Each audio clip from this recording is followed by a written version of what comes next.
Bueno, buenos días a todos y todas. Muchas gracias por acompañarnos en esta convocatoria de prensa. Permítame que comience mi intervención agradeciendo a Ángel Víctor Torres, ministro de Política Territorial del Gobierno de España, a todo su equipo. Dar la bienvenida a la nueva secretaria de Estado, que me congratula saber que es conocedora de la isla. Por supuesto también a la delegación del Gobierno en Canarias, al director insular de la Administración General del Estado y a todo el equipo de compañeros y compañeras del Cabildo Insular de La Palma. Una reunión que estaba prevista desde hace algún tiempo. Ya el ministro y su equipo se habían reunido con los 3 municipios afectados hace algún tiempo. El propio ministro me llamó en aquel momento precisamente para tener una reunión específica con el Cabildo y aquí estamos. Una reunión que ha servido para poner sobre la mesa distintas cuestiones que se han ido ejecutando vinculadas al convenio que tenemos firmado las administraciones de la isla de La Palma afectadas por la erupción volcánica con el Gobierno de España, con el Ministerio de Política Territorial en este caso. Bueno, para perfilar la justificación de ese primer convenio de obras ya ejecutadas al 100% y también para poner sobre la mesa las nuevas necesidades que se han ido planteando y también vinculadas a ese decreto.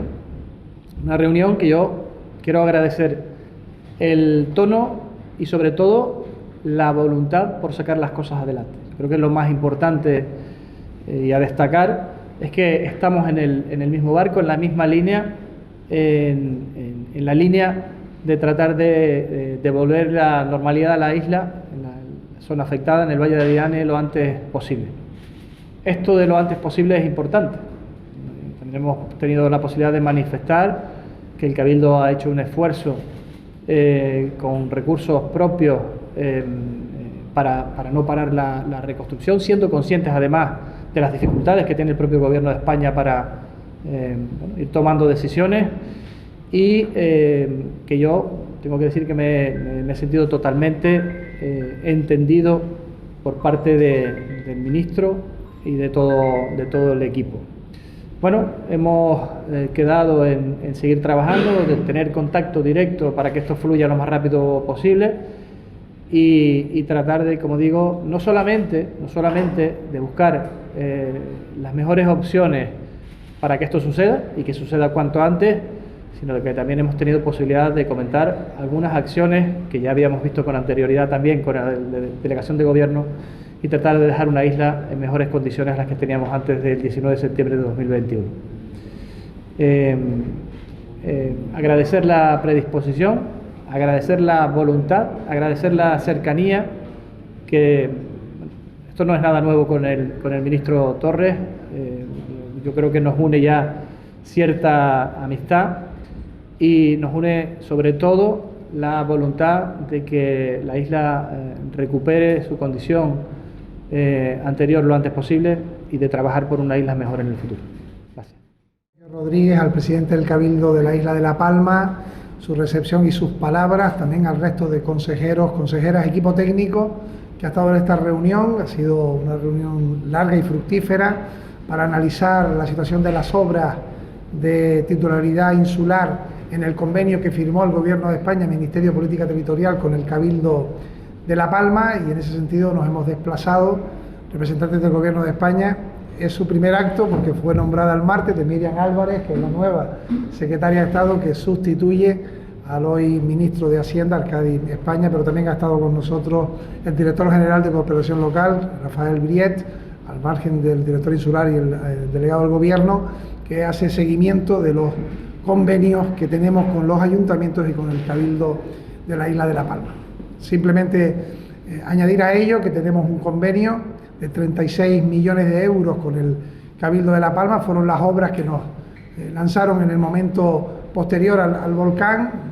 De esos 36 millones de euros, el 50% lo aporta y lo adelanta, y lo adelantó ya el Gobierno de España, el resto lo aporta el Cabildo de la isla, y por tanto hoy hemos trasladado que prácticamente todas esas obras están correctamente ejecutadas. Hay algunas cuestiones técnicas que hay que pulir, pero no hay dificultades, y adelanto que con esas correcciones no va a haber dificultades técnicas. Y hemos aprovechado también esta reunión para analizar nuevas propuestas que fueron también consecuencia del volcán. Y por tanto yo adelanto que el Gobierno de España va a acometer, de acuerdo al convenio que tenemos, el añadir todas esas obras que son consecuencia del volcán en los términos de ese convenio, y en mejorarlo incluso si es posible. Es decir, todas las obras, daños que ha habido en infraestructuras deportivas, en vías, en cuestiones que tienen que ver con servicios básicos esenciales, pues dañadas por el volcán, algunas de ellas no se incluyeron en el primer convenio por las premuras de las urgencias, otras incluso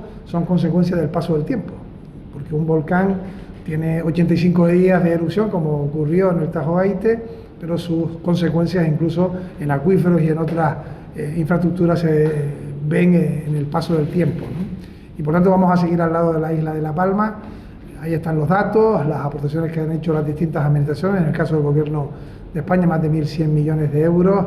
En estos momentos están recibiendo los que están haciendo la declaración de la renta, pues la devolución de ese 60% que están en sus declaraciones de la renta, y vamos a seguir trabajando con lealtad con las distintas administraciones para responder de la mejor manera posible desde lo institucional. Y yo agradecer el trato fluido que siempre tenemos con el presidente del Cabildo de la isla de La Palma, que como bien dice él, y también yo lo corroboro, es una relación de años, que creo que también ayuda para la consecución de los objetivos. Podemos tener diferencias, es lógico, no estamos en la misma organización partidaria, pero defendemos criterios comunes, en este caso la mejora de la vida de la gente que vive en esta isla.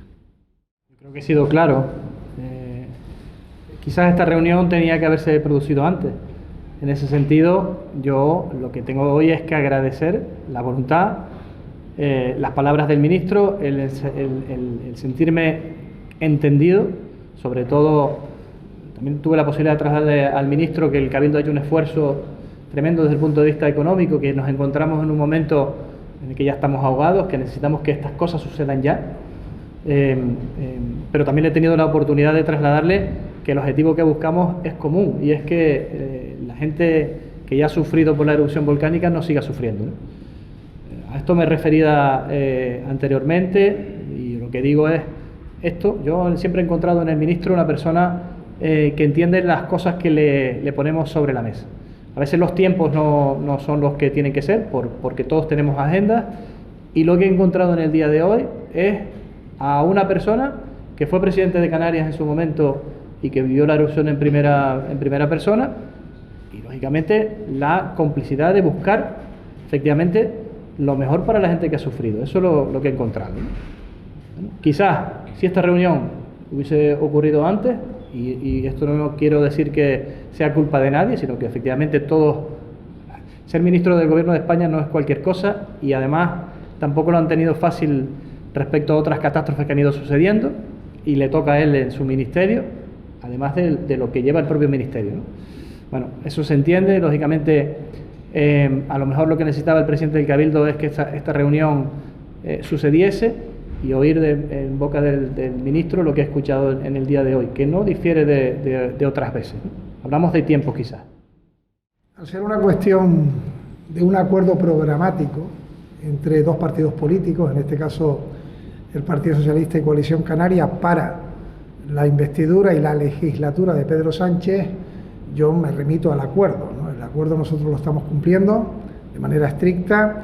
Yo defendí en diciembre este Real Decreto Ley para que pudiera acogerse en el año 26 la declaración de la renta del año 25, como bien expone, en estos momentos están recibiendo quienes están haciendo esa declaración de la renta qué cantidad es la que va a ser devuelta o qué cantidad tienen que abonar, pero teniendo en cuenta que será solo el 40% del impuesto de la renta de las personas físicas. Nosotros vamos a cumplir.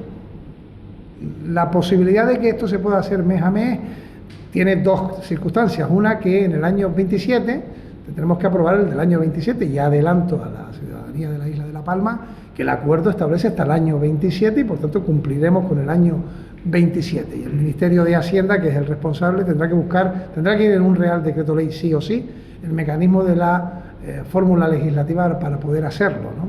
Esto significa un no ingreso importante para el Gobierno de España, y creo que está ayudando, sin duda, junto al resto de las medidas de todas las administraciones públicas, a la recuperación de la isla. Y así lo evidencian los estudios económicos, es decir, que ha sido una medida que inyecta economía junto a la aportación que se ha hecho desde lo público para ayudar, sobre todo en los momentos más difíciles, al sector comercial y al sector económico en nuestra tierra, ¿no? Pero adelanto y termino, que se garantiza el del año 26, estamos en el año 26 y de acuerdo al programa de dos partidos que firmamos una resolución, los dos vamos a cumplir, también el del año 27, lógicamente. Y creo que es una pregunta que si hay un territorio adecuado para que cualquier ministro, aunque no sea canario, responda, ese territorio es Canarias. En estos momentos hay una ley que es la modificación del artículo 35, que conseguimos en el Congreso de los Diputados para los menores no acompañados, que frente a lo que me ha trasladado incluso por escrito la Comunidad de Madrid, tiene obligado cumplimiento. ¿Hasta cuándo? Pues según esa ley, hasta el año 27 al menos, porque a partir del año 27 se precisará mayoría absoluta del Congreso o unanimidad, que no va a haber nunca, de la conferencia sectorial donde están todas las comunidades autónomas. ¿Qué quiero decir con esto? Que por supuesto la presidenta de Extremadura tiene que cumplir la ley y el presidente de Aragón tienen que cumplir la ley que está en vigor, y la ley que está en vigor es que tienen que acoger a menores que vienen de Canarias, y por mucho que Vox les haya obligado a firmar y han aceptado un acuerdo de gobernabilidad que dicen que no van a admitir a ningún menor, ya les adelanto que eso no lo pueden hacer en tanto en cuanto la ley esté vigente. ¿Qué ocurre? Que esta ley, si gobiernan otros, va a dejar de estar vigente, y esa es la amenaza que tienen que conocer los canarios y canarias, y es que si gobierna el Partido Popular actual con Vox y se firma este mismo acuerdo que se va a firmar en el resto de las comunidades autónomas, los menores e incluso los mayores, está en la página 10 del Acuerdo de Extremadura, que lleguen a Canarias inmigrantes se quedarán en Canarias, porque la deportación de los menores no se puede hacer, lo impide el derecho internacional. Y los mayores, que son competencia del gobierno, si en esos territorios no permiten que haya plazas, pues están condenando lógicamente a los menores y a los mayores a estar hacinados en los territorios fronteras. Es dramático para los territorios fronteras, más dramático para Ceuta, es dramático para Melilla y es más dramático aún para Canarias, porque estamos hablando de muchas decenas de miles de personas que llegan, mayores de edad y menores. Hay quien pueda decir, no, es que acabará el fenómeno migratorio según quién gobierna, ¿no? Miren, cuando alguien se sube a una patera y un cayuco, le puedo asegurar que no sabe quién gobierna el país donde quiere llegar para tener prosperidad en su vida. Yo he dicho esta mañana en una entrevista televisiva que aplaudo las palabras del obispo Mazuelo diciendo que deberían algunos subirse 5 días en una patera o cayuco y ver que se sufre para ahora firmar en un documento que esas personas no pueden llegar a sus territorios, porque cuando se suben a una patera y a un cayuco han pasado ya una travesía por África tremenda con pérdida de vidas, no saben qué les va a pasar en esa travesía marítima, llegan famélicos, muchos llegan fallecidos, en unas circunstancias absolutamente lamentables desde el punto de vista humano, y estamos hablando de derechos humanos, de humanidad, pero esto es política, y ellos han dicho claramente que no van a acoger a ninguno. Es verdad que hay una ley superior en nuestro país, la Carta Magna, la Constitución, y por tanto también anuncio que cualquier acuerdo, mientras sea yo ministro de Política Territorial, que tome cualquier comunidad en contra de la Constitución y aplastando los derechos humanos, el Gobierno de España lo va a recurrir al Tribunal Constitucional, sin ninguna duda. Arbitraremos todos los mecanismos y ya estamos hipervigilantes, porque lo que no se puede hacer es aprobar medidas para que no se atienda en un centro de salud a una persona cuando hay derecho universal de salud, porque es un niño de una persona irregular. Y eso tienen que atenderlo, sí o sí. Primero por cuestiones humanitarias, por cuestiones de igualdad, de justicia, y luego porque también lo dice la ley, ¿no? Yo lamento profundamente y lanzo un mensaje de alarma, lamento profundamente esos acuerdos, y debería la gente de esta tierra, de los territorios fronteras, analizar muy bien, leer lo que en otros lugares están firmándose, porque es lo que pretenden hacer en el conjunto de España, y en España si gobiernan los que están firmando esos acuerdos.